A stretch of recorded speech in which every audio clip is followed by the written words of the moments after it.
Qaid Azam, Part 375.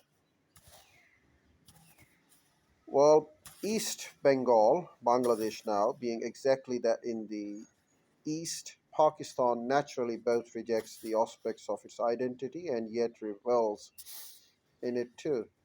This is Pakistan's continuing identity struggle, though it is largely overlooked. Sadly, however, it cannot be rejected.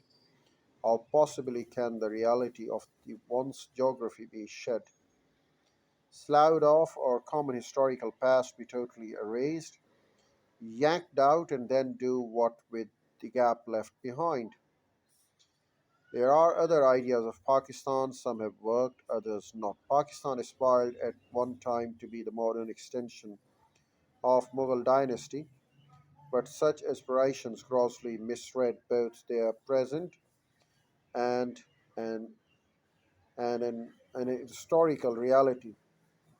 The Mughals were able to rule a part of North India for almost 350 years, only because they early established a political coalition with the other dominant political force that of that period, the principal Rajput kingdom of Rajputana. Pakistan, wanting then to be a legatee of British India in the tradition of the Raj, got inverted, and most unfortunately, Pakistan is now much more of a rented state than even when it was part of the British Empire. Dreams of cultural links with the Central Asia, which links India has had through centuries, do not make Pakistan a boundary land between the teeming masses of India and the vastness of Central Asia. It just cannot be that link except now as an outpost for Central Asian terrorists because the geographical, historical, and cultural logic is too different. In Pakistan's case, its aspirations sadly are much greater than accompanying reality. Pakistan geographically is placed at the top of Bharat. Pakistan may not need Bharat, but Bharat certainly needs Pakistan. Pakistan has got great juncture to Central Asia, to Middle East, and to the world at large. And Pakistan commands. India can only show its despair and disappointment as the book is showing. Next, I get back to the book of fractured freedom.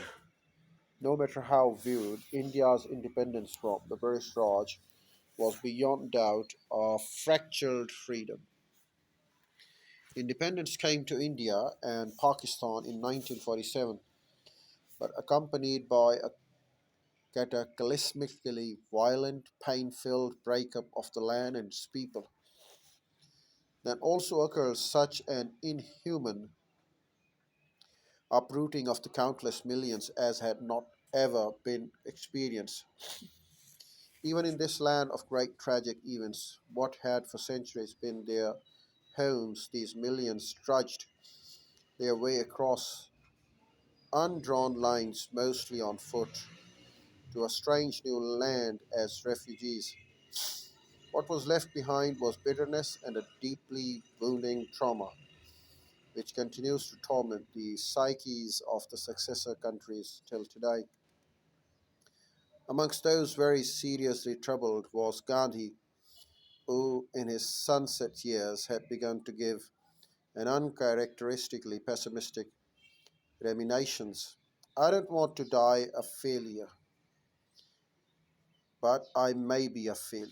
For Gandhi, this fractured freedom from the British was a telling failure, for he had been robbed of his public life's central purpose, Hindu Muslim unity. Time and again he now gave voice to the despairing thoughts. Partition has come in spite of me. It has hurt me, but it is the way in which the partition has come that has hurt me more. Well, if they were true and sincere, they should have delayed the process of partition or independence, whatever they call it. But they were greedy for power, they had their lust for power, and they did it, and They they accepted the partition plan. There was no danda over their heads to accept the partition plan.